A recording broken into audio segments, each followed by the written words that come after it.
Saudara Ketua Dewan Ekonomi Nasional Luhut Binsar Panjaitan yakin Menteri Keuangan baru Purbaya Yudi Sadewa mampu bantu Presiden Prabowo capai pertumbuhan ekonomi dan buka lapangan kerja. Luhut bilang tak asing dengan nama Purbaya di sektor pemerintahan. Pasalnya, Purbaya acap kali jadi anak buah Luhut. Misalnya pada Maret 2015, Luhut didapuk jadi Kepala Staf Kepresidenan dan Purbaya menjadi Deputi 3 bidang pengelolaan isu strategi Kantor Staf Kepresidenan. Pak Purbaya orang baik, saya kira punya pengalaman yang bagus. Ya. Targetnya tinggi nih Pak di arah Pak Prabowo. Saya yakin Pak Purbaya akan bisa berbuat banyak untuk membantu keinginan Bapak Presiden dalam pencapaian pertumbuhan ekonomi maupun penciptaan lapangan kerja. Menteri Koordinator Bidang Perekonomian Erlangga Hartarto bilang pelemahan IHSG hanya bersifat sementara. Ya. Dan Menkyu itu gimana Pak? Ini kan temporary. Ada kekhawatiran nggak sih Pak Menkyu tiba-tiba diganti? Saya rasa itu kan prerogatif Pak Presiden. Jadi tadi juga ditegaskan bahwa seluruhnya kan bekerja untuk merah putih. Jadi tidak ada kekhawatiran. Ya pertama tentu fundamental kuat. Nanti ini kan masalahnya adalah masalah sentimen. Kalau masalah sentimen itu tentu kita lihat dengan kebijakan yang dilakukan pemerintah tentu ini akan berbalik. Ini mirip pada saat dana antara di launch kan turun sebentar kemudian naik lagi. Saudara Ketua Dewan Ekonomi Nasional Luhut Binsar Panjaitan yakin Menteri Keuangan baru Purbaya Yudi Sadewa mampu membantu Presiden Prabowo mencapai pertumbuhan ekonomi dan buka lapangan kerja. Luhut bilang tak asing dengan nama Purbaya di sektor pemerintahan. Pasalnya Purbaya acap kali jadi anak buah Luhut. Misalnya pada Maret 2015 Luhut didapuk jadi Kepala Staf Kepresidenan dan Purbaya jadi Deputi 3 bidang pengelolaan isu strategi Kantor Staf Kepresidenan.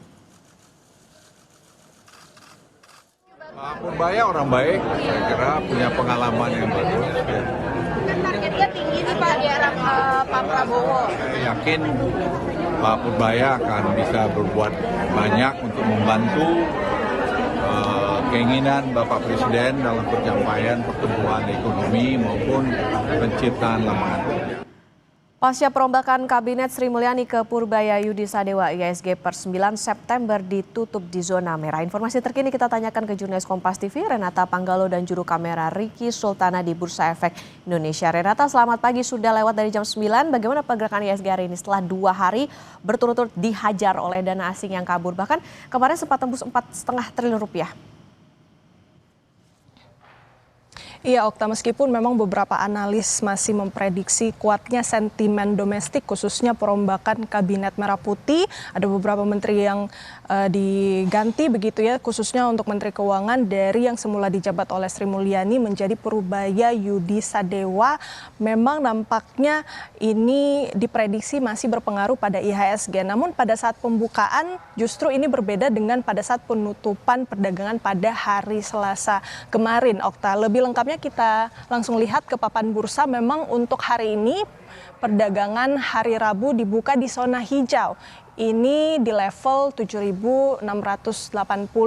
Kemudian tentunya ini terkoreksi sebesar 0,65% atau 51, sekitar 49,66 basis points begitu Okta.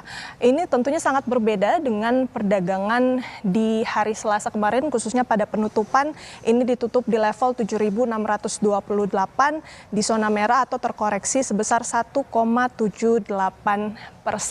Meskipun kita melihat ini angkanya atau berada di level di zona hijau, Okta dan juga saudara, kita juga harus mencermati kejadian yang terjadi pada perdagangan awal hari Selasa. Karena di 10 menit awal IHSG ini bergerak di zona hijau. Tetapi 10 menit kemudian bergerak di zona merah begitu. Jadi tentunya di perdagangan hari ini masih terus kita pantau dan cermati bagaimana pergerakan indeks harga saham gabungan hari ini.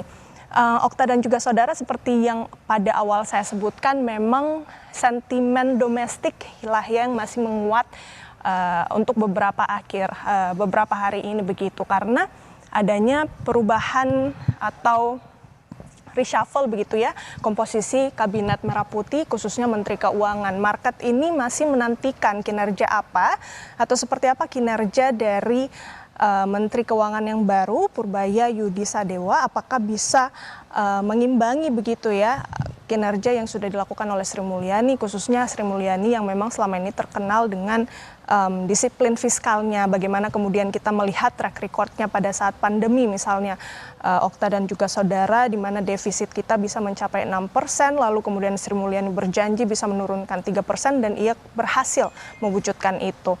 Ini yang sebenarnya market masih ingin melihat, karena belum tahu juga apakah Menteri Purbaya ini bisa mengimbangi apa yang sudah dilakukan oleh Sri Mulyani.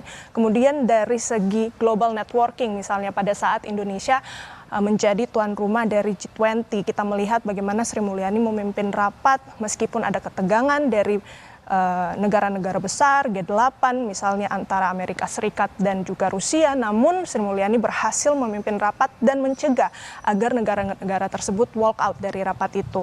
Kemudian kalau kita melihat dari sisi portofolio dan juga CV, Sri Mulyani ini terlihat unggul begitu ya, karena pernah punya jabatan di IMF dan juga World Bank. Ini yang masih belum bisa diperkirakan, belum bisa terlihat begitu dari track record Menteri Purbaya. Apakah bisa mengimbangi? Tentunya ini yang masih akan kita pantau. Purbaya akan rapat bersama dengan DPR pada pukul 10 nanti. Kita lihat kinerja-kinerja apa yang akan dilakukan oleh Purbaya untuk menyelesaikan permasalahan ekonomi yang sampai saat ini juga masih menjadi sorotan, pertumbuhan ekonomi. Bagaimana ia bisa meningkatkan atau mewujudkan target dari Presiden Prabowo Subianto 8% yang memang diakuinya sulit begitu ya, Okta dan juga saudara. Namun dalam jangka pendek ini Purbaya menargetkan begitu ya akan mewujudkan pertumbuhan perekonomian sekitar 6%. Ini yang akan dilihat. Jadi masih kita pantau bagaimana nantinya market akan bereaksi dengan kinerja-kinerja yang akan dilakukan oleh Purbaya, karena kita tahu yang menjadi prioritas ataupun urgen sekarang di market kita, karena di perdagangan Selasa kemarin saja memang cukup banyak dan asing yang keluar, Okta dan juga saudara, ini mencapai 4,55 triliun, kemudian saham-saham atau emiten-emiten perbankan yang besar juga ini mengalami koreksi. Mereka kompak mulai itu dari BBCA, kemudian BBNI, BBRI, bahkan BMRI juga ini terkoreksi di zona merah. Jadi masih kita lihat bagaimana ke depannya, karena kemarin juga masih relatif melemah begitu ya, Okta. Oke, beberapa hari kemarin dihajar di zona merah, tapi pagi hari ini IHSG mulai terapresiasi, mulai dibuka di zona hijau. Terima kasih jurnalis Kompas TV Renata Panggalo dan juru kamera Riki Sultana.